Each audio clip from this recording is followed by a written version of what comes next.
Hello, hello. Welcome to Human Design Coffee Talk. And today, Rubeena from the Aura Market is going to be joining us to talk about creative urges. Rubeena is a 2/4 manifestor, and her and Teresa will be hopping on soon. Hello, hello. I'll go, let's see here.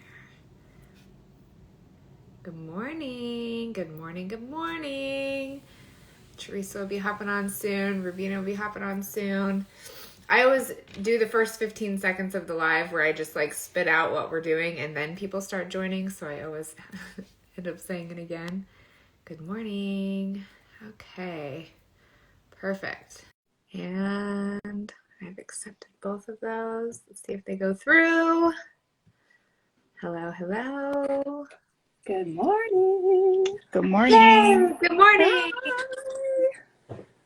Hello. I'm wearing my Aura Market shirt. Oh, awesome. I was going to wear my manifestor one, but we have so much construction and interruptions going on right now. I couldn't find it. Oh. Welcome to Coffee Talk. We're so excited to have you. Oh, thank you for having me. Yeah. I don't know what's going to flow out today, so hopefully people benefit from it. That's all right. So a while back, you initiated this, and then there was a little bit of water. Oh my goodness. Oh my goodness. The last 6 months, I can't even tell you. But I think I'll look back and see how it helped me become the person I'm moving into. Yeah. Awesome. Welcome everybody who's joining us. We'll give everybody a few more seconds to come in. If at any time you have a question or anything that you'd like to add to the discussion, there is a Q&A box. You can go in there and put it in there because sometimes the questions, the chat box is just going, and we don't always get an opportunity to see it. And sometimes it freezes and doesn't let us scroll back. So if you have anything that you would like to say, you can put it in the Q&A box. Welcome, welcome. Okay, so we'll just go ahead and get started. And Rubeena, I'll just have you introduce yourself and maybe let us know about your entry into human design. Okay, I'm Rubeena, obviously. I am a 2/4 Splenic Manifestor with a defined ego. I always kind of mention that because my ego is connected to my spleen and then my throat. So all of this is happening really fast. And all my channels are conscious. So I'm aware of how I am. And I have 3 integration channels. So I kind of am self-obsessed and unapologetic about it. I got into human design, I think kind of like everyone, where you're kind of learning about law of attraction and manifestation, kind of getting into that world. All of it is very new to me. I only got into it about 2-3 years ago. So none of this, I was like, what the hell is law of attraction? These people are crazy. And then pure Gemini, always learning, always obsessed with what everyone else is talking about. So I was in a Facebook group about people talking about law of attraction, and then everyone's like, human design this, human design that. So I Google everything. So I just right away switch to a new tab, Google it, look it up, look up my chart. I was like, woo, I'm part of the 8%. I need to know what this is about because I love being special.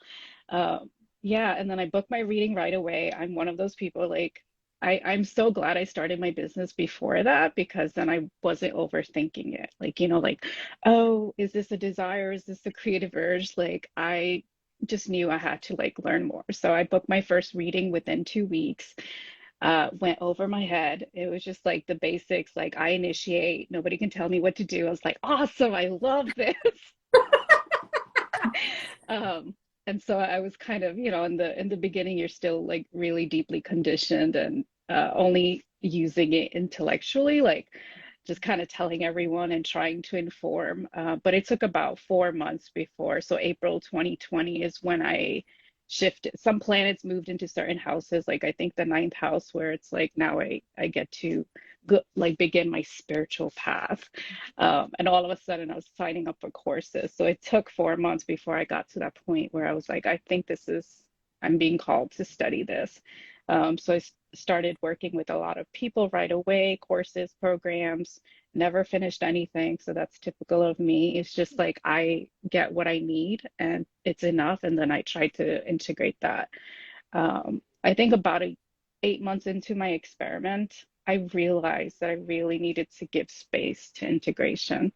Like I was in the beginning, you're like, I need to learn this. I need to know all the gates, all the channels. What does this mean? And it's the undefined ajna, like really was prominent during that phase. Like, I need to know everything so everyone can take me seriously, that I know what I'm talking about, and that if they ask me a question, my undefined solar plexus will not be like disappointing to them. And so, yeah, all of this was happening. I'm glad I learned pretty quickly that integration was going to be key. So I actually stopped studying everything last year. So it's been about a couple of months, just because open head, just really overwhelmed by the information, really realizing that the more I learned, it wasn't useful. So I did work with a teacher who was helping me decondition the undefined root, undefined solar plexus, my undefined ajna. Like those three were like really killing me. So last year I slowed down. So when I started the R market, that creative urge came within 2 months of me starting to study, so around June 2020. And my mind was like, who are you? Like, you still don't know the gates. Like, who are you to create like notepads? And I was like, well, I really want this for myself. So everything I create always for myself. And so I come with the intention that, okay, even if it's like my one friend buys it, like I tried something and it's for me, and I'll just use all the notepads myself. Then I started doing keychains, pins, because backtrack, my main business is the Gray Muse. So it's like all things crafting related, artist related, and like affirmations. I was previously a licensed social worker. So the Gray Muse is everything that I love, everything that I see in the world that, just resonates with me. So it's my I would say my voice and my energy it's infused in everything I do. So human design kind of just gave me the language for it. Stop me anytime because I Very could just good. talk forever. Keep going. Keep going. Yeah. So when the urge came to create the R market, I was like, I already have a business that's doing well. I don't need to create another business to like take away my attention. But like it got to the point that I couldn't sleep. Like it just kept coming to me. So I was like, I think I have to answer this. I was like, we're just gonna call this a side project. We're just gonna start something. I like invested a lot of money into it, but like with detachment. It's like, if this makes no money, I don't care. I'm kind of like answering this what like this need that's coming through. And so even when I started the Great Muse, I just informed people, like tell all my friends, like I'm so excited, I'm obsessed. Didn't really like, of course, I want to make money, but I'm not attached to it. Like, so I did the same when I would tell people, all my human design community friends. I'm a 2/4, so naturally just make a lot of friends, just like always initiate conversations, like don't even have to think about it. I'm like, oh, I just feel like talking to this person, I'm gonna message them.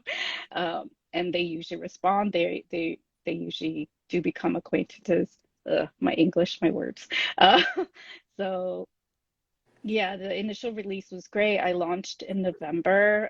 It took me 3 months just because like it it just never felt like now is it. So then I learned later that was just like waiting for the spleen to be clear. Like usually it's just like a no. It just kept being a no, and I didn't know how to explain it to people. I can't launch yet. I can't launch yet. I have all the products, and I do want to make the money, but I just can't launch yet. Then November I launched. Um, it was great, and then I was tired. So that was like realizing when you birth something that, yeah, that's what it feels like. And in my main business, I was going like every month, every release like was almost like every month. So then in 2020, I learned that that's not going to be sustainable. And my creativity works on cycles. Like I don't know when I'm going to be inspired, but when I am inspired, like everyone needs to move out of my way because there's so much always coming through. Um, so then I kind of took space from like creating new things for the art market. This was the first time I was like shipping heavier products. So that was something new to learn as well. And it was just harder because like shipping to international countries was like $30, $40. I couldn't like eat that cost. And so eventually I had the creative urge to switch to digital products, which was brand new for me. So I did the digital notepads. Um, I can't even tell you guys like how the Canva like urge came through, like the Canva templates. Yeah. Uh, that was me. Like I witnessed myself with the creative urge to launch the art market, but then it was like a whole new level of awareness, waiting for the next urge to come through. And it came through in February. So end of January, early February. And I was waiting for someone to do Canva templates because I was like, I need this to create graphics, to do things, and no one was doing it. And I was like, okay. Then it finally like clicked for me. And then all the pieces started. I have the gate 47, but open head. So it's like waiting for the insights, waiting to make sense. Um, it just came through. And then 5 weeks, like I worked, there were days that I worked like 12 hours, but I was so energized. Um, and, and that's not normal for me because I usually work only like 2, 3 hours a day. Like my body, if I can't work, if I can't think anymore, I'm not going to work. I think all day, but like actual physical, like sitting down to do work, I can't do a lot of it. So I was able to witness myself through, like a real big creative urge coming through me and wanting, like to be able to finish this. So 5 weeks it took, and I'm like so detail oriented. Sometimes I look back and I was like, if I had to work on that now, I'd be like, I don't know how to do that. It was just like that was when I realized how much the like when there's a true creative urge, you can focus. But once it's like through, once it's past, so if anyone asked me to like update that, I'd be like, no, no, no. I have to wait for a new creative urge. I can't go back to edit it. I can't. Like, I don't want to look at it. I don't like it's done. So that's why now I'm working on the second bundle. And so it's like I have to wait until I know it's completed, until it's done. And it has to be the way I need it to be, the final touches, so that once it's done, I can wrap it up and like leave it so that I don't have to come back to edit it. So that's just how I work. And so whenever people are messaging me, asking me, I'm like, nope, nope, it's not on your timeline. It's whenever this creative urge is going to end. So that's how I approach my creativity, where I've learned, thankfully, through human design, just having the language for it, that this is what's going on, this is how I work, and just leave me alone. It'll come when it comes. Typical manifestor, leave me alone. Yeah. Somebody mentioned earlier, it's almost like she said it's trippy how the spleen can seem almost emotional sometimes. I think for me it's kind of hard to separate it because I know you mentioned this in the graphic that I have a daughter. She's a reflector, and so she's always around me. And so my husband, me, and my daughter all have undefined solar plexuses, so we're always amplifying each other's emotions. And then she has the 36 to my 35. It's her conscious sun, so she is here to teach me about emotions. And I'm 76% air, so emotions, like I want to avoid it, don't want to think about it, just want to get into my head. So that's when I realized, when I first learned about the spleen, I thought that I needed to act on things quickly. Sometimes I know when to act, but other times it feels muddy. Like I kind of could go either way and it wouldn't matter because things always work out for me. So I don't like overthink, like, is this a yes or no? But there are times where it feels muddy and cloudy, and I know it's because of the energy, either from the transits or from the people around me. And so that has to do with the emotions.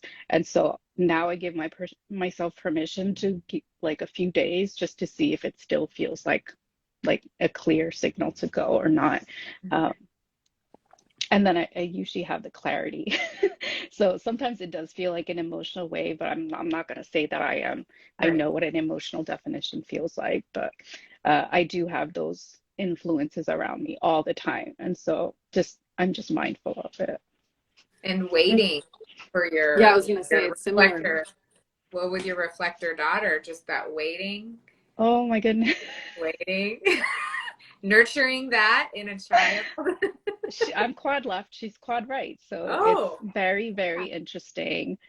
Um, she teaches me so much about myself. Like I'm working through this year, I'm focused on a lot of like relationship stuff and just how I react to things. Just because I'm aware of things doesn't mean I'm like fixed or like perfect or good. No, it can sometimes get confusing, like the not self themes. But yeah, with her kind of telling everyone else, like I'm aware of it. Like we ask her a question, she'll immediately say no. And if we just stand there for a little bit longer, she's like, okay. And it's like, oh yeah, it's just really sweet how she is because she keeps changing her mind, but that's her. For me, it's like once I decide something, I'm gonna go through with it. Yeah, so just constantly reminding the people around because they're like, why can't she make up her mind? Why can't she hurry up? Uh, and I can see why human design came into my life to be able to learn that we actually um, are so different and that to learn how to accept each other with these differences. So for me, I keep in mind that even if I get it wrong, I know I can apologize, which is more than what, my parents did. So that's the only little thing that's kind of like, okay, I'm doing better than I thought I am. and the awareness of having a little Supreme Court judge in your house. Oh my goodness. She is so funny because I don't like I don't smile a lot. Like I'm usually just like, yeah, I'm in my zone, like doing my Mhm. thing. And she'll be like, Mommy, do happy. And it's just so interesting because she's picking up on all these things and I'm like trying to tell her that sometimes it's okay. Like I am happy, but I don't have to be smiling. And it's like educating her as well. Also learning to like not invalidate her opinion. That sometimes even when I do it, I have to like sit her down because uh, I'm very sensitive to sound, and so is she. We're both Valley's environment.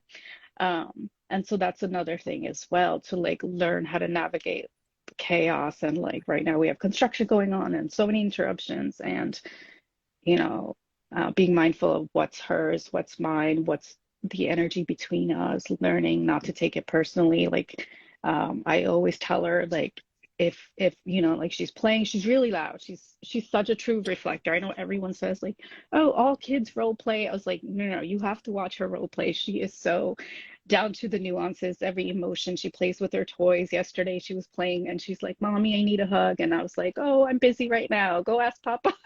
I was like, damn, called me out.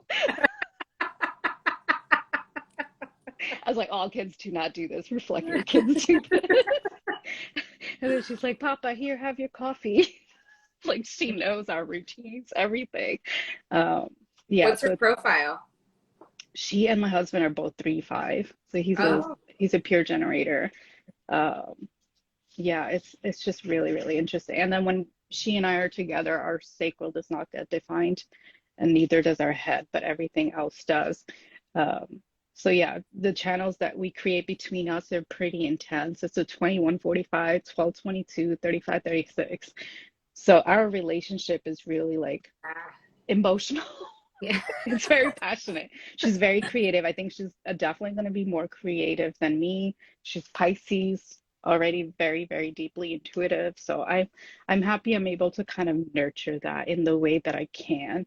Uh, I receive a lot of judgments from people around me on how I do things, and um, I just nurture differently. So it's like my job is just to pay attention, to be mindful of how I show up and to give myself permission to be a different kind of mom, that I don't need to be like everyone else.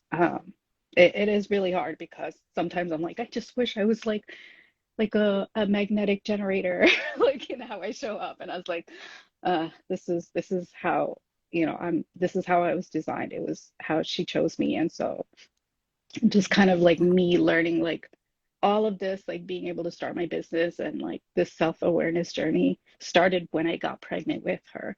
So it Mm. kind of like she is the gift um, that activated and like pushed me to do things. Yeah. Yeah.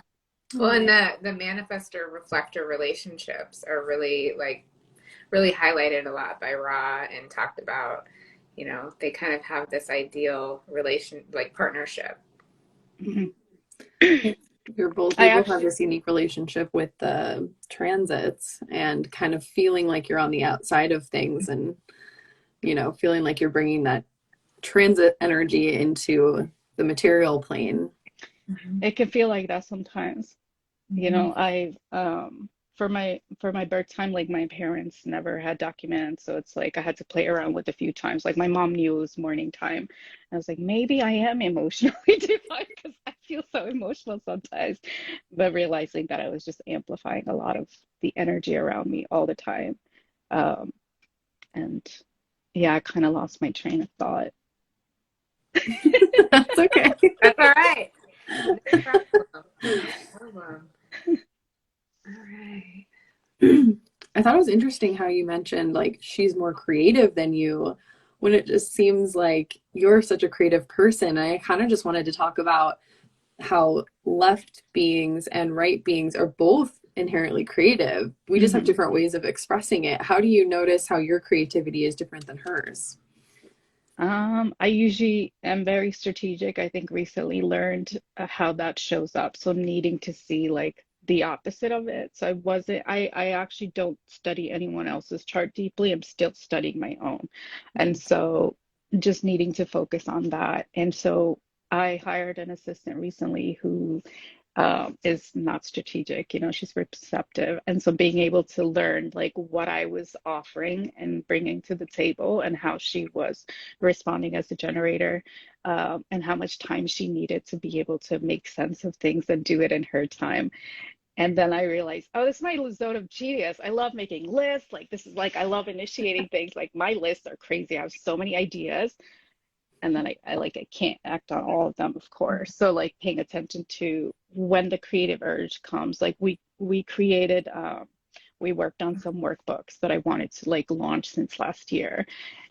And it's still like there's no clear signal to like Mm. release them. I'm one of those people like I can't just release something just for profit. Like Right.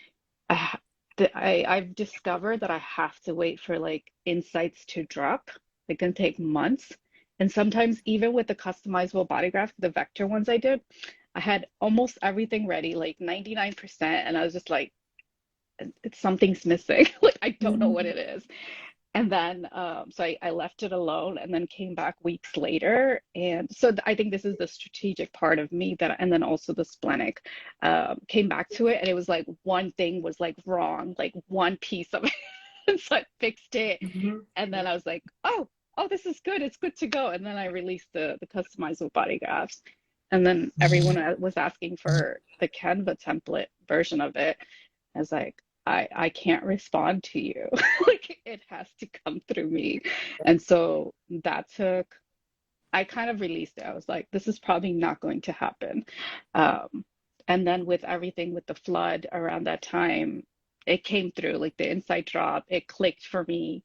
And then I broke it down, like I made my list. This is if I can do this little at a time, it can eventually come together. But I knew that it wasn't going to work the way I did the first template. So each creative urge looks a little different, but it's like now I know that I am able to say no to people because it's like I have to be in integrity, that I have to feel complete to me. And I do ask for support. Like I'll usually ask VAs to help me and other people to look at things and to, uh, I'll sometimes get insights to ask someone something or connect with someone and then an insight will drop. So knowing that everything that I release, it's usually I wait until it's ready. And so during that process, I mean, there's so much conditioning in the business world. Yeah. I had to unfollow everyone just to kind of give myself space. So like also learning about the two line and how my four line wants to connect with everyone, but my two line is like, everyone, please leave me alone. Stop talking to me. This is too much. Like I'm overwhelmed. And I just needed to like go back into like my zone and um, giving myself permission that so a lot of judgments was coming up, like self-judgment, like do I like polished, am I like professional, why do I keep changing my mind, am I committing to things? And then like with defined ego, like I get it that to be mindful of the commitments, but it's not really going to harm us. It's more like um just our ego, like our bruised ego. But I was like, I still don't like that. And then I kind of had to look at that. Like, I was like, nobody's paying attention to whether you say you're gonna release something and then you don't. Like, no one's like, wow, how unprofessional is she? Mhm. But it did help me to keep noticing those stories, those thoughts that were coming up about how everyone else, I thought everyone was had it together. Everyone like will say they'll release something and then they can. And I'm over here, even this morning, just like working through the all the stuff that's going on in the background, unexpected. Like nobody's informing me about how long the work is going to take, what times you're going to be here, when you need to enter my home, um, because I'm around a lot of family. So it's like really trying to look at what are the thoughts I'm having, what is the story I'm telling, how am I informing. So I'm still kind of doing the work with the business. It got a lot easier, but with relationships it's challenging. So then I realized that my focus kind of needs to go here, that business it's easy to escape to. And now I know which question you asked and I didn't answer about creativity. This is how we flow, you know? Yeah. This is Yeah. my 5720. It just comes through like whatever comes I through. Yeah. love it. Um, I think everyone is creative just to kind of answer that. Uh, but I didn't start creating until I was 30. So it wasn't nurtured. There's that conditioning around like this is a waste of time, waste of money. I did card making for 4 years. This is where I developed a lot of skills, but I spent tens of thousands of dollars on supplies. So if you ever look at my old photos, you'll see like watercolor paints, but it was me learning about myself. That was the way to learn. It was me connecting with other card makers, learning about creativity. And then now when I look back, like open head excitement, like, oh, I want to do embroidery. I want to do alcohol ink painting, like all kinds of stuff. And with my daughter, because I'm nurturing it from an early age, that I know that she's going to be able to, like, we're both creative in different ways, but for her, she loves painting. She's going to be able to start at an earlier age. She might be able to do more with it if she wants to. If she doesn't want to, that's fine. You know, uh, we don't know, what's going to happen with school, what direction she'll go, but just kind of like in this moment, what does she love? Like she loves playing with toys and role playing with them. She loves painting. She loves like trying things with her hands. She's just really the stuff that she says, it's like, damn, I wish I had this like at an earlier Mhm. age. Uh, Mhm. How does she do it in school? Because she recently started school. yeah, so I enrolled her in private school in September. So she's actually been sick for about a month. And so she's been home. And January, I had planned a lot. I had a new product release for the Gray Muse, like 50, 60 new products. So like that's what I mean. Like sometimes like I'll get the urge to do a lot in a short period of time. Then I was going to do the Canva template, the second bundle this month as well, and release my first business course. And then she got sick. And I was like, God, what are you doing to me? And so the same stories came up about, am I looking professional? What are people going to think of me for me to postpone? And I said, you know what? Like, I need to focus on me because I don't like stress and I don't want that in my life. So I always look for where am I going to have more space and ease? And so just communicating with whoever had signed up for my business course and doing pre-orders for the Canva templates so that I can able to, I can pay my assistant who's helping me. So I always try to like in that sense get creative, strategic creativeness. That's always looking for solutions. I don't focus on the problem long enough. So in that sense, I am very creative. Um, and yeah, the product release is actually right now at 11 for the Gray Muse. And it was just me and giving into the thoughts that it had to look a certain way and give myself permission. She's been home for a month. Part of it was challenging in the sense that our routine was thrown off, and then it's not like we can just get a babysitter or nanny because she's sick and we have to quarantine. Just a lot going on. And it was just, we also have the retrogrades going on. And I was like, what is this showing me? What is this showing me? What are the stories that are still happening, the patterns? And just kind of like giving myself grace through that, I didn't have to resolve everything right away. It's just another opportunity to look at things. Uh, but she loves school. She's talking more. Um, Initially, I had thought just for a brief moment when other people talk about their kids who are already potty trained, or some of the kids in the class are younger than her and they were talking before her, and just like seeing that she's designed differently. She's actually still very intelligent, creative, but she needs time to do Yeah. things. Even at this age, whenever I look up potty training, everyone's like, all the videos are like 2 year olds, and I'm like, she's almost 4, not potty trained. And it's like, it can get to you. I was like, okay, when she's ready, she'll be ready, because she's so smart. She picks up on so many things. Um, yeah, as the school did help her to kind of open up. She teacher said for the first 2 months she wanted to be left alone in her little table doing her own thing. Mhm. So I know that the environment for her was a lot. She was taking it in. She was, kind of just seeing what was going on and who she felt safe with, and she loves it. It's just so funny because in the morning she'll struggle with us. So I knew within like a week that she needed extra time in the morning. So I'd wake her up like an hour before she needed to get out, because she'd be like, no, I don't want to go, I don't want to go. So we had to kind of like ease her into it. So it's like an hour of my time, like talking to her, just kind of playing with her.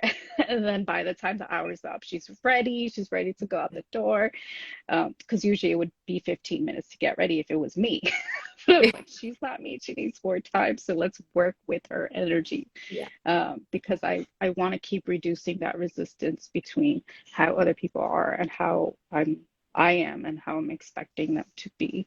Um, yeah, so that's one of the reasons I stopped studying everything, because it was just like, I want to just be able to understand the basics of our design. Just, for me, I do pay attention to environment, like knowing that we're sensitive to sound, knowing that we need spaces where we could connect intimately. She loves like the, Valley's love one-on-one connection, um, and just kind of observing things and watching people. And that was really helpful as well.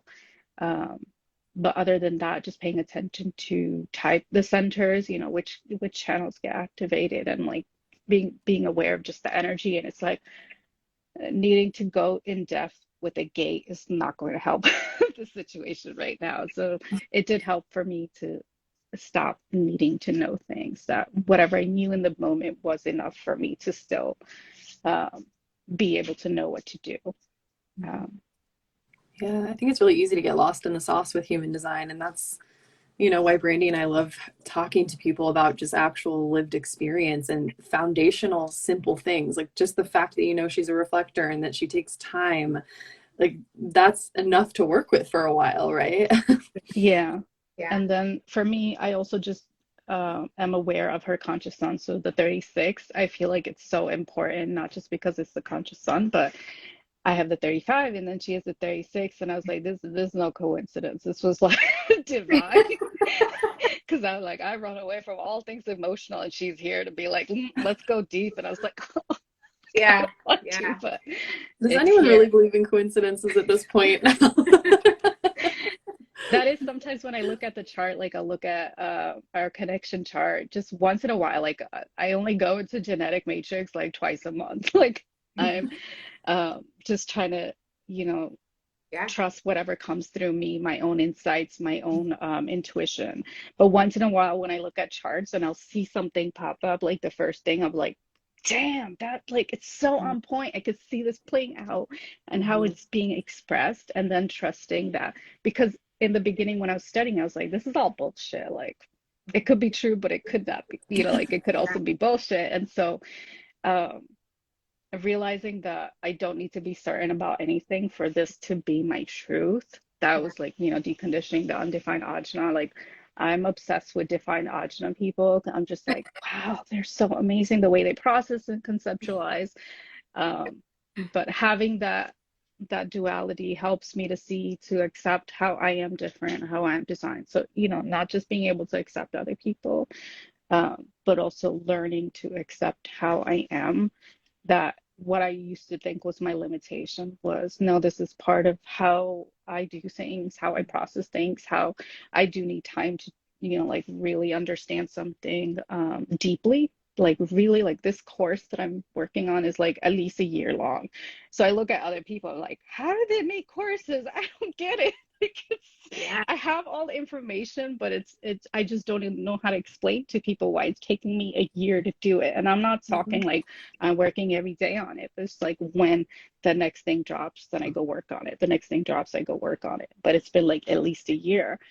And then now as I'm finishing it up, I'm like, I've learned so much in the last 3 months than I did when I first started. And it's like, it's that immersion, that like me being deeply into it, me observing how I show up for my clients and the questions I get from people who are struggling in business.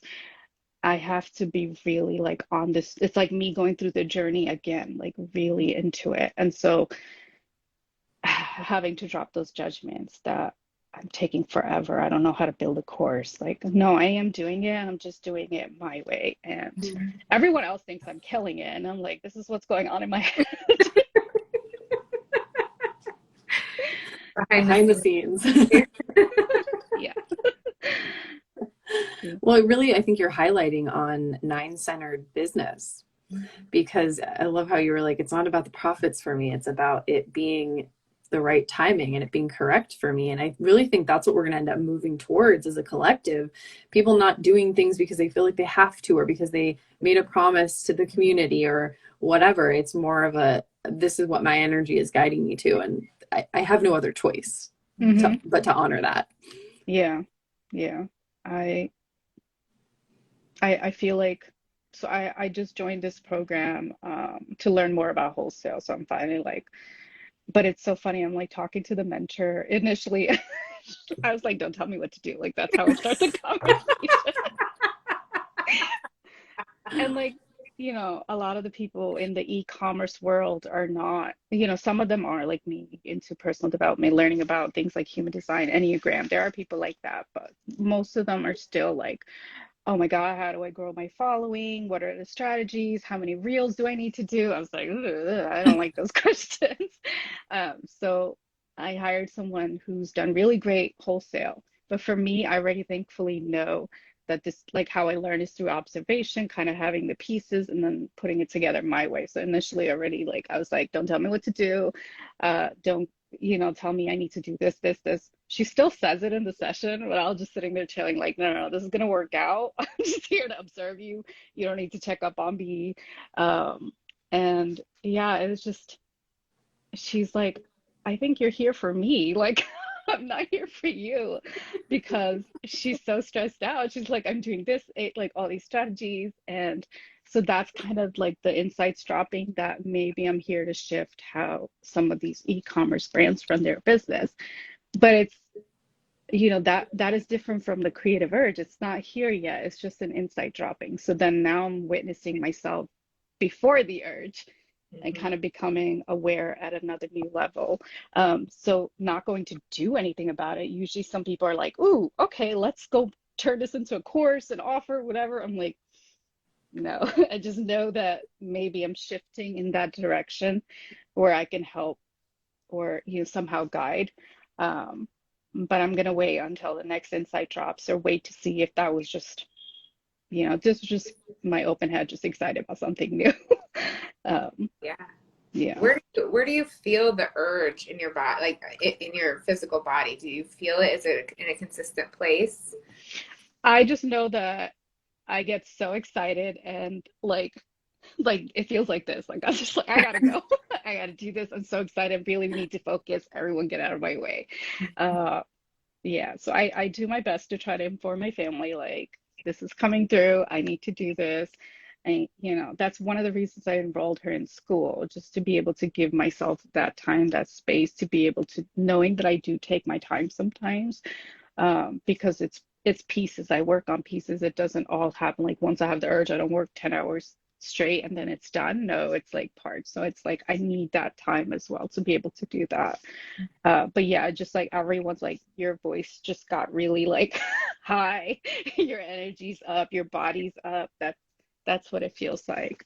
But I will say after the last Canva templates, my brain was mush for months. Couldn't think, couldn't like I think I had one or two releases last year and I still made more money, and then that like shifted from because the conditioning is still there, the sacral conditioning about it's how much I do, like the strategy and what like strategy is important in some sense, but realizing that was still a belief that I could shift that belief.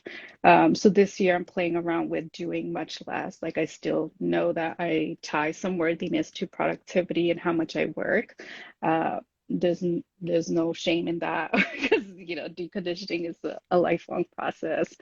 Um, yeah, so that was another thing to really become aware of and being mindful of my commitment. So like I would love to be on everyone's podcast and do lives, but like I said, like I never know what's going to happen. And so really I want more ease in my life. And so I don't want to be like stressed like about like what's going to happen. And then understanding the spleen uh, really like I don't like making plans far advanced in time. So sometimes these people are like, oh, let's book 4 months later. I was like, Oh God.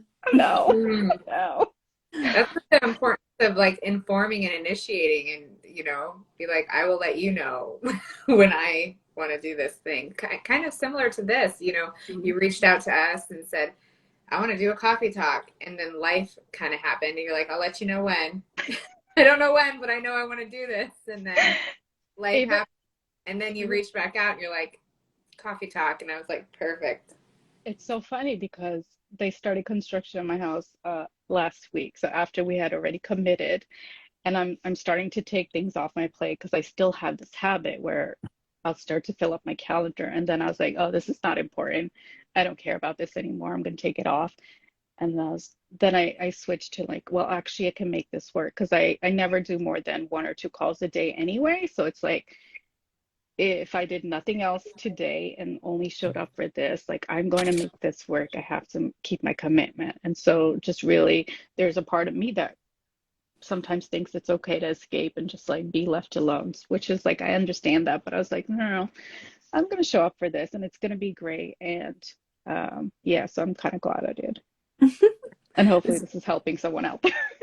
oh, it's been great. I mean, it seems to be that's how it is with booking manifestors to do this. It's like we're just kind of on your timeline and waiting for you. And like, I think that's happened a few times now where manifestors reach out and they're like, hey, I'd love to come on. And we're like, okay, let us know when you're ready. Let us know when. We're I just love waiting that to you're like, respond. I love that you don't ask a question like, when do you want to do this? Because I'm like, I'm always informing people. Can you turn that into a statement? Yeah, yeah. I was like, I think I said to you, we're available on this date, this date. Like, here you go. I appreciate that. Thank you. And I remember when we started this coffee talk, I was like, how are we ever going to get a manifester on? Aw. Well, I'm so glad that I made it happen for you. So we'll just use our magnetic superpowers and magnet them in. Yeah. I was talking to Vanessa. I'm not sure if she joined, but she said she would cheer me on. Um, so I like talk to her every now and then, and the people don't realize that. I mean, maybe they do, that sometimes we can like still be conditioned to think that um where like really these intense people, I'm like the most down to earth, like yeah, I will tell you, don't tell me what to do, like I'm pretty direct but like super soft inside. Mm-hmm. It's that undefined solar plexus. I'm feeling all your feelings. I already know what you need before you tell me. So it's like I've been accommodating people my whole life. And so now, uh, I come from a family where my mom probably has like a lot of trauma too. And I've been doing things for her since age 3. And so at that point, like knowing that my daughter's 3, like it's bringing up a lot for me and how I was like, I didn't have a childhood. I was taking care of my 4 siblings. Um, you know, my parents don't speak English, like checking all their documents. So I was of service to my family forever. Um, and so being now that after I had my daughter, it's like more me. And so there's this amplification around me that I'm selfish, self-centered, rude. I'm just direct. I'm trying to inform you. Um, and just seeing all the judgments that come up, and trying to be graceful with myself, graceful with other people, like adapting to my energy, that now I'm just kind of, I'm the also the only one in my entire family that works and has a child. So everyone else is housewife. Nothing against housewives. I love to work. Um, I just happen to have a child. Like, it's so funny. My husband and I, like 4 years ago, I was like, I want a child. I want one so bad. I got so excited. And then after I had one, I was just like, wow, I didn't know who I was. But just trusting that that was divine timing, that it was meant to happen. And now, like, consciously choosing not to have another child, because I finally, like, stepping into this person, like, oh, I actually do want to focus on myself. I'm not the parent that's focused on my child. I want her to be independent, but know I'm available when she needs me. Very different from my culture, where it's like the mom is all about the child. My mom is still like that, which is cute. I take advantage of that, but I'm also judging it. So I know it's like all these stories, paying attention to how, like, the stories that I come up with, because knowing that it's showing me, it's being a mirror to me, and how I'm, just giving myself grace through it all, because of this awareness and doing the work and choosing, conscious choosing all the time. Like, there are times that I was just like, fuck everything. I can't Yeah. do this anymore. Like, it's so hard, but it's been really worth it to be able to do it, to see the shifts, and like shifting that I can be the breadwinner, and that it gets to be different, and I can make money, and I enjoy making money. Yeah. So wherever I was going with that. Yeah. And even with human design, the awareness and the recognition that anger is okay. Oh yeah. That's been coming up a lot with her sick at home, because it's like, I don't even know who or what to be angry at.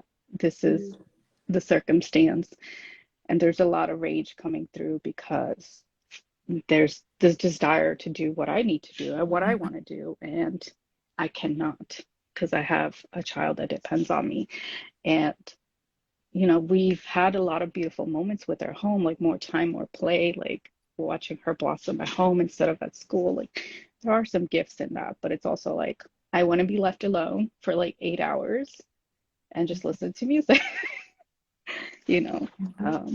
But yeah, that rage has been coming through, and I, it's always been shamed, and I think a lot of people can relate to that, but especially in my family, you know, like all emotions. So that's why it's like,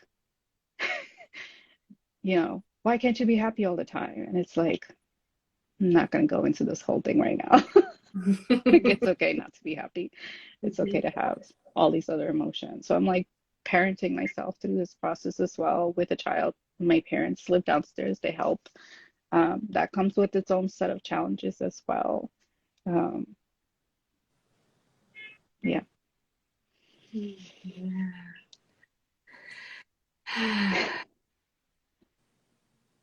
Yeah. Feeling that. Yeah, I'm just like feeling taking that. it in. Wow. all, Yeah. That was all the just things. an amazing golden nugget. Mm-hmm. We just got a question in. Let's see. I haven't paid attention to the chat at all because it distracts me. So yes, Yeah, Oh please yeah, let no, me know if no, there's any. no, that's fine. that's So our job. I was curious about this, like informing people, translating the human design language to inform people, like your daughter's teachers, um, friends, family. I'm really curious about your daughter's teachers, and hey, she takes a long time, she's going to I be a little different. I remember meeting with her teacher about a couple weeks into her starting school, and just kind of letting her know, I study human design, and this is, she is uniquely designed. She does take her time. And usually what I get, the responses are like, they're curious but not as receptive yet. It's something that they just have to, like giving themselves like giving permission for them to come to that understanding. So it's not my responsibility to help them understand. It was only my responsibility to inform. And so detaching from their understanding their reaction that you think that you wanted. And so knowing that, like, she, you know, and then she's just like, oh yeah, all kids are like that. I'm like, okay. Okay, so we're gonna need time with this, you know? And so every time we have a conversation, kind of like me still informing, like, oh, I understand she needs time in the morning. Oh, she needs still needs time with the potty training. She is really great with her, so she is patient with her. So she's never judged her for taking her time. She did mention she's like, oh, sometimes she'll play with kids and then she'll want to go off on her own. And I was like, yeah, she's kind of like letting that energy off of her. Um, so I know that it did like it's maybe she's receptive, maybe she's taking it in. So it's like it'll, you know, she'll learn through that observation. She's really good with them. So um, I think one time, yeah, for Halloween to have to get her dressed up, and I'm like, we tried for an hour. We had like 4 different costumes. My husband and I almost cried. And she was just like, no, I'm not putting anything on. And so I messaged the teacher, like, okay, she's not getting dressed up. She's like, oh, that's fine. You could just put it in the backpack. I was like, I wish I had messaged her like an hour ago. Um, and yeah, like observing other kids, all the kids have this herd mentality, like they don't want to be left out. So she eventually put it on. But yeah, I mean, we were both, you know, we're both learning. It's expected because it's new children, and then she's aware that each one is going to be different. Um, yeah, so my job like only informs. So I've never been afraid to just be like, like I was like, I don't care if anyone thinks I'm crazy. Like, hey, we use human design. She's a reflector. She has a lot of open centers, and everyone's just like, what? My husband's like, what are you talking about? And Emily says, I love that you are in turn possibly initiating them into the system and differentiation, which is true because you're just going around informing, you know, who knows how many of them have like sat down at their desks after and been like, what's human design? I have initiated so many people into the system because when I'm passionate about something, when I use something, I just talk about it. So that's something that I've realized about my design that I am unapologetically just myself. Like I'll just talk about things, but also knowing intuitively who's going to receive that or who's going to just kind of be curious and then let it click later. So there's so many people. I did readings for like a month and then realized I'm never doing readings again. And all those people were initiated into the system because they were drawn to me because the passion I had with how I was showing up. And so they wanted a part of that passion. And so now they're transformed by the system, but they're learning from other people. So I also had to learn to detach from like, oh, they have to learn through me. So giving myself permission, like sometimes I naturally just introduce people to new things all the time. And yeah, with my other business, the Gray Muse, I'm starting to do more of like bring that personal development, personal awareness into my brand. So it's like it's not just physical products. Like if you actually read my posts and see what I'm creating, it's not just a pin, it's not just a statement. There's like a story to it. You get to be part of my journey, and then finding people who connect with that, and then they're introduced to new things, and then they go start like reading books or studying things. So I'm always initiating people into new things. So I don't worry about like how it's going to be received. What are they going to think about it? Like once in a while, I'll have thoughts, but it's like when that desire is really there and intuitively, like I just know I have to do it. I just do it. And then I just like turn off the laptop or phone because I was like, I'm not here for that response or reaction. I'm just here to like inform about whatever's coming through. Um, yeah, so all my friends know about it. To everyone that I'm always like, yeah, I just like I'm a 2/4 Splenic Manifestor. This don't tell me what to do. Yeah, She's like always it's so starting funny. conversation. Because Raw calls the 2-4 the missionary, and I'm a 2-4 as well. And I'm like, yeah, I'm the same. My entire family, everybody knows about it. Everybody I meet pretty much knows what human design is. It's like I can't help it. Human design evangelist. Yeah. I'm like, I'm gonna introduce you to it, but I'm not gonna explain anything. So every time they start to get into that, what does this mean? I was like, here's a blog post. Here, people I love, they write about it. Here, you can book a reading here, but don't ask me anything else. Yeah. Get an I'm done. affiliate link for Amazon. Here's the definitive book. Here's a link. Yeah, I mean, yeah, so I know that much as well. So I kind of prepare for it. They're going to be so into it. And I'm like, here, like I'll usually have it like in my notes, copy and paste here. Here we go. That's actually really smart. That's efficiency. Yeah. Well, and the deconditioning process of not responding. Oh my goodness. Yeah, it's such a deep conditioning in the business world because everywhere you turn, they're like, do market research, ask your audience what they want. I do it, but only out of curiosity, not to create what they're asking me. Yeah. So I did a survey for the Gray Muse 2 weeks ago, got 400 responses. I was like so amazed. My, 2 line getting the recognition to be seen, like how they love the products. And then they're like, we want this, this, this, this. And I was like, I'm gonna let it just kind of sit there until I get the creative urge to create something. But yeah, it's just so interesting because that's the emphasis in that world.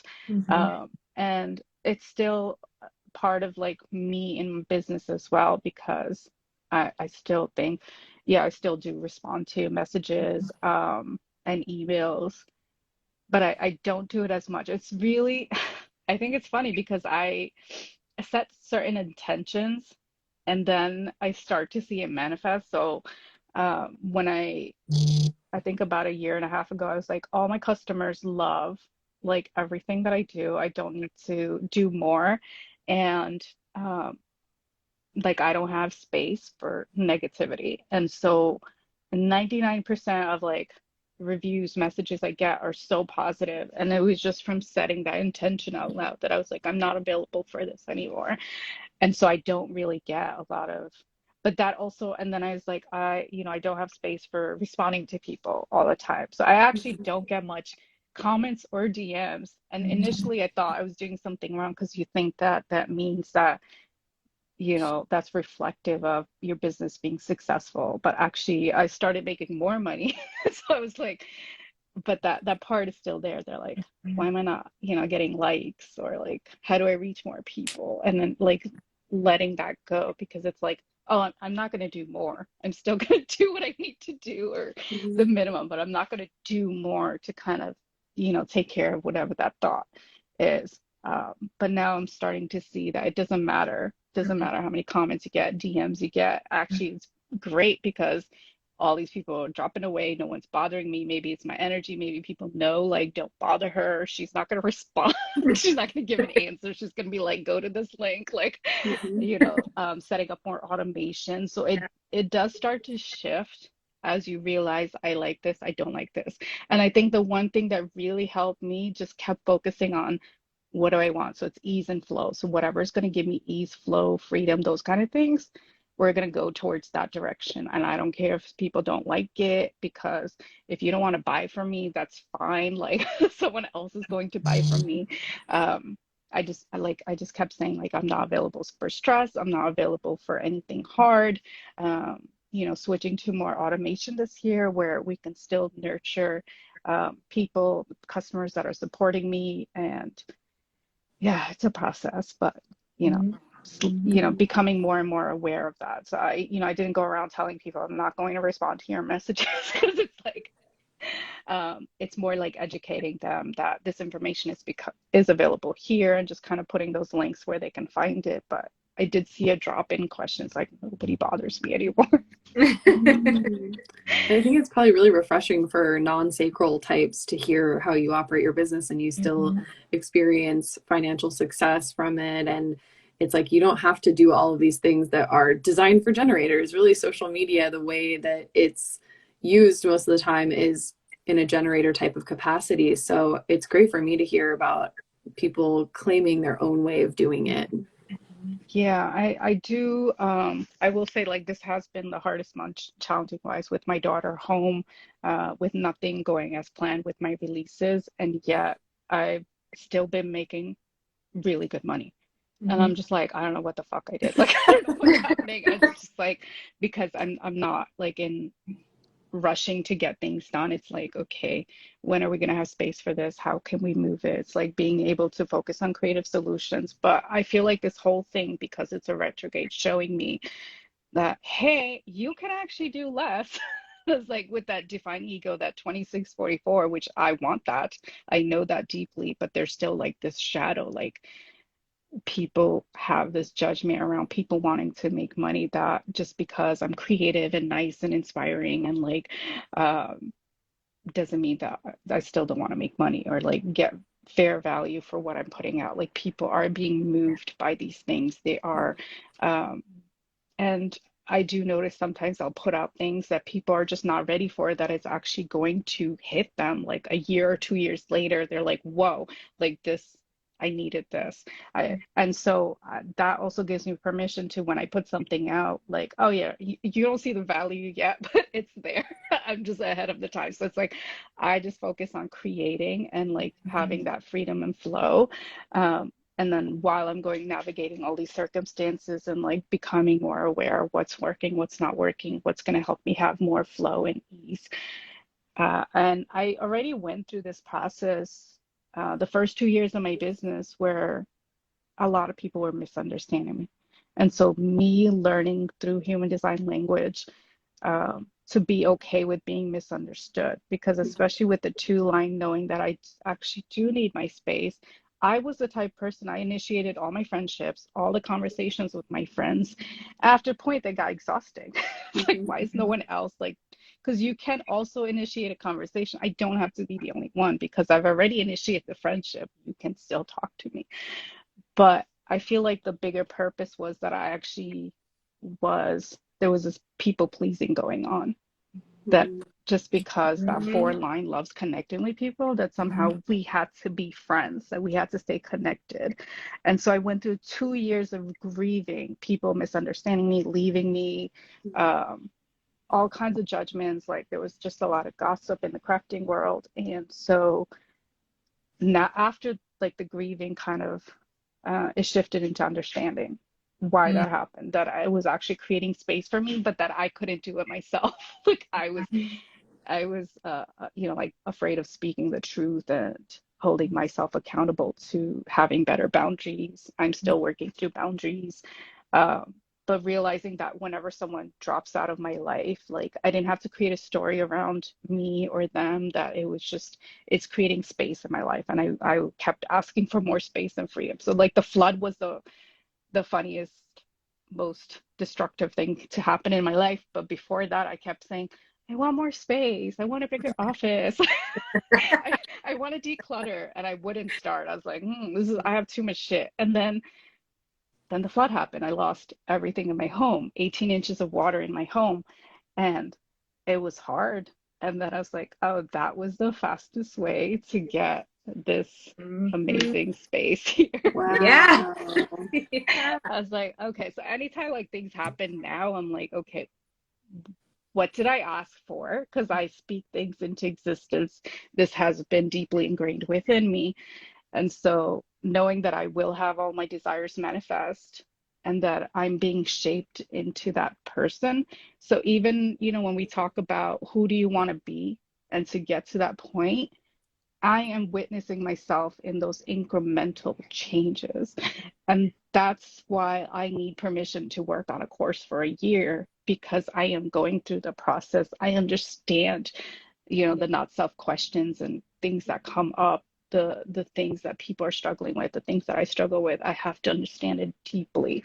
And that requires space as well to be able to process that. So I can't be distracted by people and connecting with, I would love to connect with everyone. I want to be everyone's friend.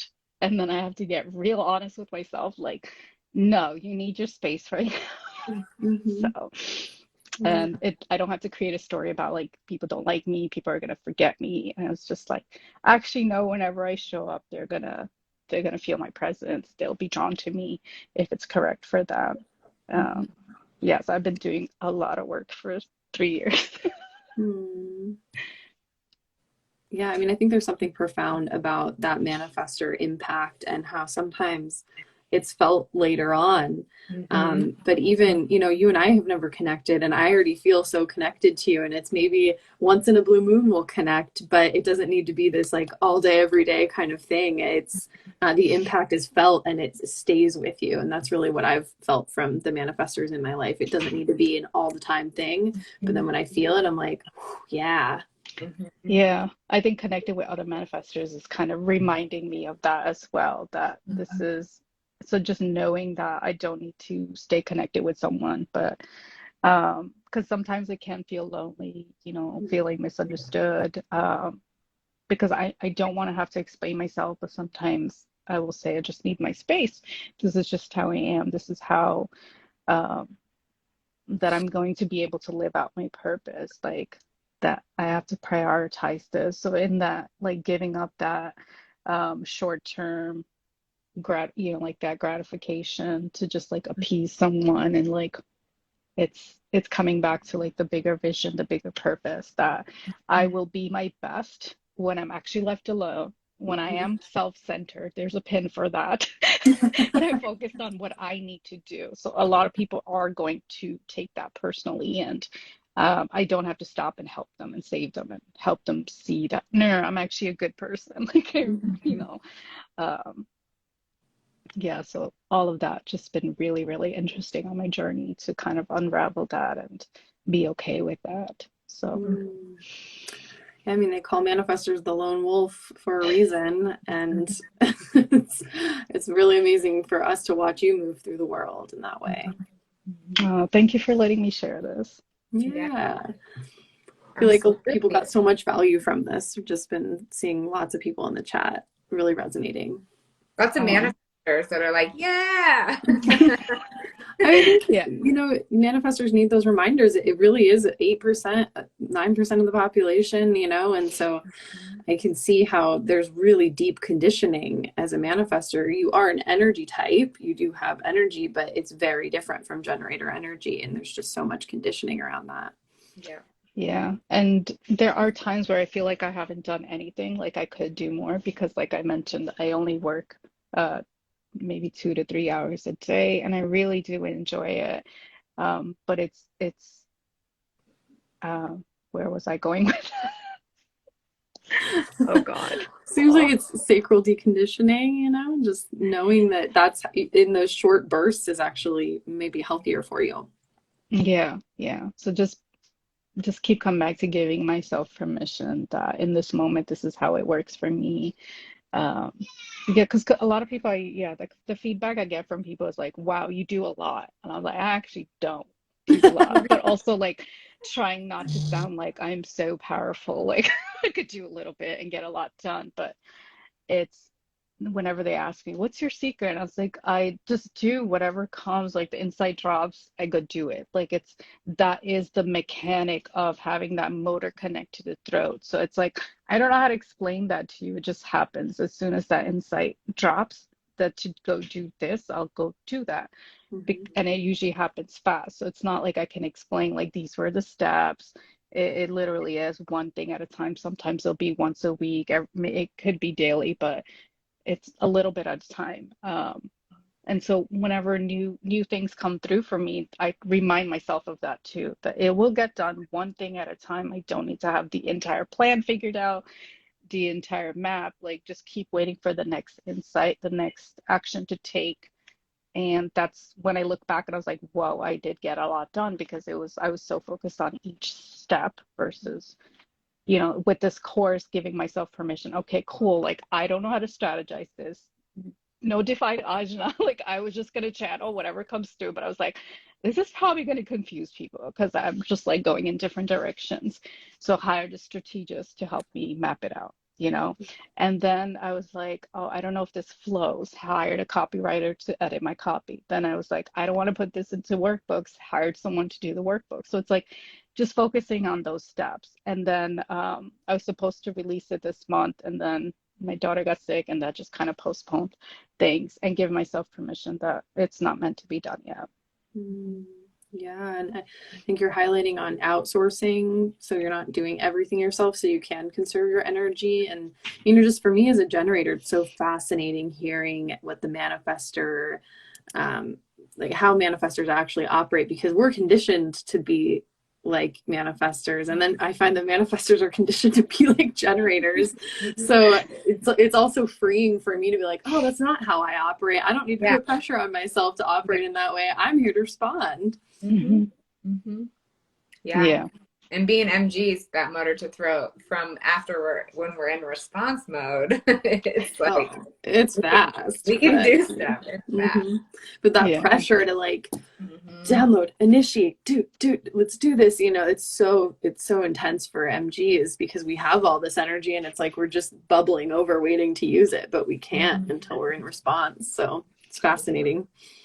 Yeah, that's one of the reasons I've been kind of stepping away from, like, when you first get into human design and all the generalizations, and then realizing that, oh, because it's a science of differentiation, we really can't assume that, this, even if someone has similar designs, that they're going to function a certain way. It's their expression is so different. Their conditioning experiences are very unique. They bring in their own not self, beliefs. And so that helped me to kind of back down. And whenever people ask me now about human design, and I'm like, oh, this is going to take some time.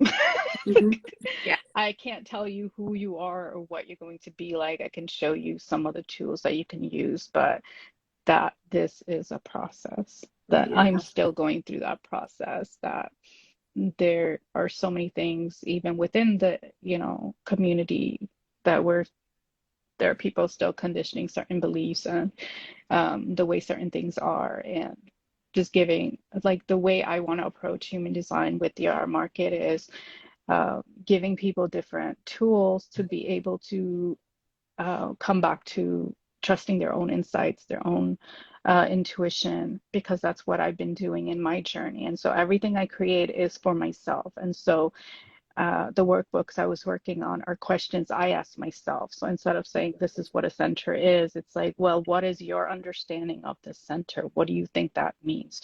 And when you hear this word, what is your understanding of that? So that way that you can learn to trust, because we're all creative. So get creative with that. So I want to nurture creativity. I want you to have fun with it. I want you to be able to bring your own thing to it. So it's like, I want to be that person that encourages like building self-trust and self-awareness, but in your way, the way you're designed. I'm not going to tell you how to do it or what it is. Like, we already have a lot of books and programs, but just because you read something doesn't mean that it's going to resonate. Maybe not right away, maybe it'll come to you later, but you kind of like, maybe that's part of the process for you, is to let that percolate. Oh, I love that. And that's something Brandy and I have really been touching on lately, is just the blanket statements that exist out there, and how it's almost like homogenization within the differentiation, like within this community. I mean, I've done it. Me too. But it's so funny. So like, when I'm sitting and writing this post, like, this is my thought process. I was like, what the fuck? This applies to everybody. Like, it's like, but then I start to think of that one person that I know, and then I just, for me, my intention is just to reach that person or whoever needs to hear it, whether it's, that type or different type. So for me, it's more about just being able to have this container to reach a certain target population, and just be able to share my insights or whatever is coming through. These are the messages that are coming through because I was sitting and thinking about this person. But I don't do it often, because it's not a desire to kind of like build in that way. It's just that in that moment, I was like, I just want to share these messages.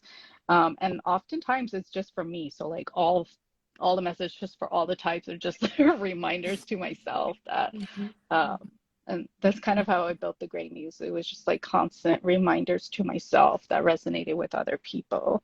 I love it. Yeah. Such a good reminder for all of us.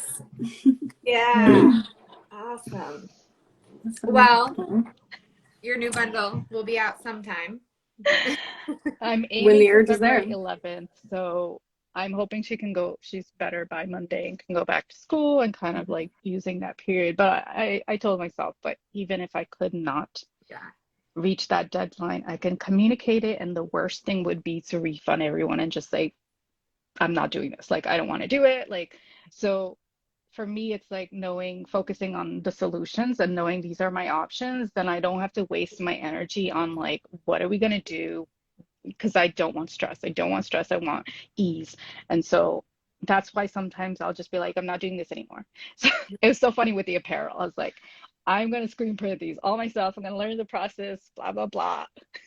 2 weeks in, I was like, I was like, I can't. I'm gonna post to everyone. By the way, this is not happening anymore. Like, we're not doing this. And so now it's I do it via drop shipping, but yeah, just had to give myself permission, like moved all the physical products off to my other website. Just I have ideas for other products, but just like need to give myself that time. And when it happens, it happens. I'll move really fast. Like I know that. And so knowing that if I'm not moving fast and it doesn't feel like this desire to put it out, then it's just either open head excitement or a desire, but it's not ready to manifest. So yeah, no one can really tell me how to do what to do. That's why I just like tell all my mentors, don't tell me what to do. Like I've been in programs where I've learned a lot within like 6 months, but taken no action. So I'm like, they probably think I don't know, like I can't do anything or have no energy. And I was like, it's like I just don't, I can't act on anything yet because it's just not there. And then they'll see me like months later, it just happens like that. They're like, what happened? And I was like, yeah, that's how I work. You have to wait until it happens. Yeah, Yeah. I love it. Yeah. Don't tell me what to do. All my conversations start like that. Don't tell me what to do. Normalize saying, don't tell me what to do. Is that on Yeah. a shirt? Yeah, right? I don't think so. Yeah. I don't even Okay. remember on my shirt, but there are some like I have self-centered. Yeah. What was I gonna say? Um, I can usually feel myself when someone's trying to give me advice or telling me what to do, or there's a feeling I'm getting that they're kind of implying that I'm doing it wrong, and I can feel that anger. And I'm just Mm. like the feeling I get is I want to hang up right now because I don't want this energy because either they're insecure projecting or something. I'm trying to ask myself what's coming up, but it's usually just reminds me that after having worked with so many people for 2 years that I was seeking permission that somebody please tell me I'm doing it right while I've had wild success, by the way. But it was just like somebody tell me that because people would be asking me how I did it and I would just be like, I don't know how to teach this and I don't know if it'll work for you. And so that's why this course took so long, because I was like, I'm not here to teach you how to run a business. I'm here to share what I've learned through my experiences, but I want you to trust and see what resonates, what you want to try. Like you still have to experiment. You're just not going to know off the bat. And that's how you develop that resilience to be able to keep, like, I absolutely love being a business owner. It's like given me creative freedom to do whatever I want and connect with other people. But yeah, for 2 years, just seeking permission. And so that gave me permission to change my intention when I work with mentors now, that it's really just, I enjoy observing. I enjoy seeing what other people are doing. And then kind of that keeps me connected with the community. So it no longer was about permission. I was like, okay, I don't need to know what to do. I'm here to have fun. So Yeah. like one of the mentorships I started, I was like, I don't know, let's just have fun. Like, and then people are like, why do you invest? Like, I'm like, this year is all about fun. I'm still here to grow. I still have so much to learn, so much to decondition. There's so much that I'm not aware of. Like, I still love to work. So that's the sacred, conditioning I've received. And so I'm just open to whatever comes through and not giving it any particular meaning. But it's really shifted those relationships in mentorships now when I'm working with other people. And then also knowing my impact when I work with people, that they are also impacted by me and how I show up. Um, yeah, so that's been really great to witness myself. So like I judge myself a lot for those 2 years. Like kind of chasing and seeking validation. And now it's like, I don't really need it. It's nice if people, um, like share my impact with me, but I don't need it because I know it now that Mhm. even if you didn't tell me, that someone out there is really impacted by me and they didn't have to tell me. Mhm. Love it. Empowered manifestors. Mm-mm-mm. Delicious. Yeah.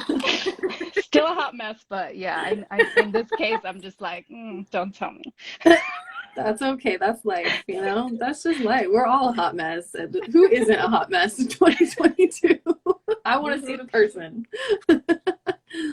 Yeah. I kind of wish people would talk more about things like that, that Yeah. I really don't know what I'm doing. I'm really just trying this. I don't know if it's gonna work, but it's just right. Like for me, it's like always just trying something, um, and, and just give myself permission that it's going to pivot or change, and I don't need to make it mean anything. Um, yeah, it just normalizes it that we're all kind of just navigating these things and don't always know what to do. But in that moment, we can just focus on the next step or the next creative solution, or sometimes it's simply just accepting it, like learning how to accept what is, which is like the case with my daughter being home. It's like, I don't know what to be angry. I am angry, but it's like learning to accept that this is what happens. And it's like asking what it's asking me to be, or who I'm supposed to be in this case, where it's like just someone who can accept things and not be reactive towards circumstances. So like knowing now that with the flood and then this month, it is asking me to be someone who is unfazed by things happening. Where it's like the next time something like this happens, I'm like, all right, cool, let's go.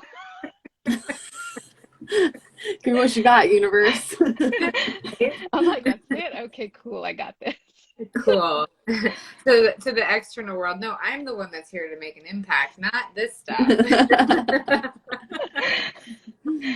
Yeah, I mean, it is what it is, so can't do anything about it. Right. No control. Really, nothing like a reminder from the universe like that to show us how little control we really have. Yeah. And also just it just kind of showed me, well, you can handle this because you have things in place where you can take care of this, where I didn't need to show up in business as much Yeah. because of the way I've set it up and run my business for so long. Um, so really trying to shift into gratitude. I am often grateful, always there's, if you ask me, I have so many things to be grateful for, but it's sometimes you can kind of forget like how good it is, like being able to celebrate how far you've come. We can forget because we're just like, oh, the next thing, the next creative urge, the next whatever, more impact. And it's like, whew, did you actually celebrate what you've already created so far? How far you've come in 2 years, like 3 years, that, not a lot of people can say they've done. And just, it's been bringing up a lot from my childhood, like what I felt like I was missing. And um, I actually, because I'll be 38 this year. So for me, it's like when I watch these like 6, 7 figure entrepreneurs in their 20s, I was like, man, so, I'm so late, but it's like I'm actually right on time. Yeah. It's so On your funny own because time. my astrology, like I had someone tell me years ago, I used to go to psychics, like always seeking validation, always seeking consolation. Like I'm not ashamed to admit it. Same. Um, and they said, "Oh, your success, you can be really successful in your late 30s, age like Mm, 37, 38." I was like, "Man," but like I'm not thinking about this as I navigate life. I always Right. forget everything that people tell me, but then when things like this happen, it just reminds me that everything there's a reason that I had to go through all that and learn all that and be able to run business in my own way. Um, so right on time with creativity and creative freedom and running business my own way. And um, yeah, I just feel like I'm getting started. Yeah. love it. It's crazy how psychics get it right sometimes, huh? Sometimes. I've had that happen a few times where I'm like, She said I was gonna have 3 kids. I was like, no. like little off base, you know. I have 4 cats. Does that count? That's what they were picking up on. Well, your parents moved in with you. Your parents live with you. We're just gonna get really creative with that. Um, well, I'm feeling pretty complete unless there's anything else that Yeah. you'd like to inform us of before we hop off. Yeah, my active brain needs food now, so Yeah, like I'm ready. I'm ready to eat lunchtime. So, for those of you watching, you can find Rubeena over at the Aura Market or the Gray Muse. We will tag those in the caption when this video is up. So go over there and check it out. And yeah, just be on the lookout for what she has coming next. She has this amazing Canva bundle where if you do anything with human design graphics for your business, she's done it all for you, so you can just plug and play. The newest iteration of something similar is coming out. Yeah, so the first bundle is focused on centers, gates, and channels, and Yep. everyone wanted a fully customizable body graph, super, super complicated in Canva because of the way it's set up. It has its limitations. So I would have had to build each piece at a time. So like a channel would have to be split into 4 parts, and then Oh my so God. I was just like, no, I'm not doing this. Mhm. And so I did the vector format. So that's an Illustrator file. So people can do that if they want to learn. If I could learn it, you can learn it. So it took me like a month or 2 to kind of like get comfortable with it.